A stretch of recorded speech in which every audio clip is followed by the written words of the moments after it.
ওর আদর খাওয়া কেন শেষ হচ্ছে না? আরে প্রতিবার ওর লেজের বাড়ি খাচ্ছে বসে বসে। পুষু পুষু, না আমি এখন কাউর কথা শুনতে পাচ্ছি না। আরে লেজের বাড়ি খেয়ে উল্টিয়ে যাচ্ছে আর একজন। তুমি বুনি, চলেই গেল। তুমি ওকে একটু নাও, যাও। তোমাদেরকে কোনো কাজ দিলে তোমরা পারো না, না পারো না। এই কেড়ে সিটি মারলো, কিরে কিরে সিটি দেয় বাবা, বাবা ভাবছি বাবা এসছে। তোকে বলছে না তো বুড়ি, থাক ওকে আদর করো, কাউকে করো না, আর কাউকে করো না। ওমা পুষু গোবাচ্ছে দেখেছো? কতদিন দেখে না।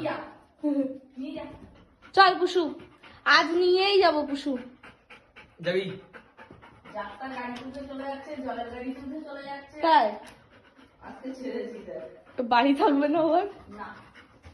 আর কতকাল থাকবে একই বাড়িতে? আমার মিষ্টি কোথাও যায় না তাই।